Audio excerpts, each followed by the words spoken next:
اردو کور کے معزز دوستو، چین کے 3 علاقے اس وقت پاکستان سے زیادہ بارشوں اور سیلاب کی زد میں ہیں۔ یہ علاقے جنوب مغرب میں واقع ہیں۔ ان کے نام چنگڈو، گوانگیوان، گازرے اور تبت ہیں۔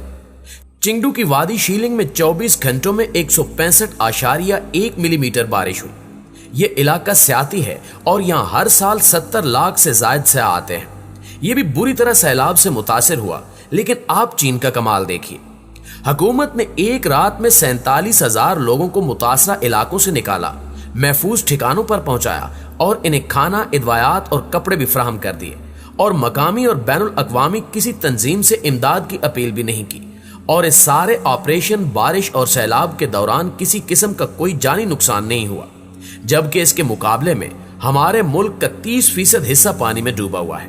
کوئٹہ شہر کی تمام سڑکیں، پل اور موبائل فون ٹاورز ٹوٹ گئے ہیں، بجلی، گیس اور پانی بھی بند ہے، اور ATM اور بینکس بھی جواب دے گئے ہیں۔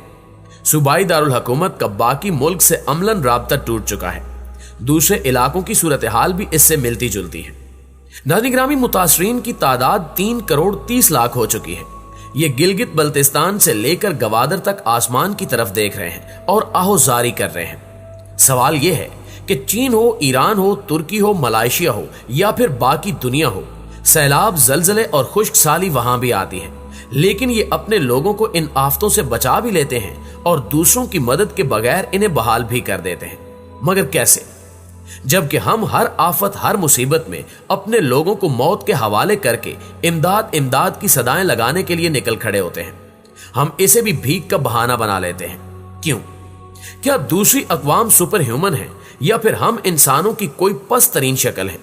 آخر ہمارا ایشو کیا ہے؟ ہم شاید آج تک اپنی قوم کو آفتوں کا سامنا کرنے کے لیے تیار نہیں کر سکے۔ آگ لگ جائے، پانی آ جائے یا کوئی حادثے کا شکار ہو جائے، ہم میں سے کسی شخص کو اس سے نمٹنا نہیں آتا۔ دوسرا، حکومت نے بھی آج تک حادثوں اور آفتوں سے نمٹنے کے لیے کاغذی منصوبوں کے علاوہ کچھ نہیں کیا۔ ہم نے قومی سطح پر NDMA اور صوبائی لیول پر PDMA بنا دیے، لیکن یہ بھی نام کے ادارے ہیں اور یہ ہلاکتوں کا ڈیٹا جاری کرنے کے علاوہ کچھ نہیں کرتے۔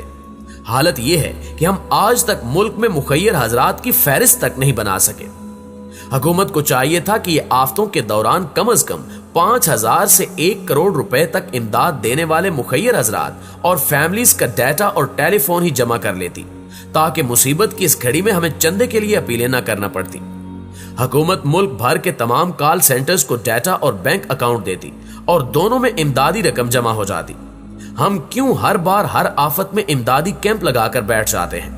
کیا ہم 75 برسوں میں یہ بھی نہیں کر سکتے تھے؟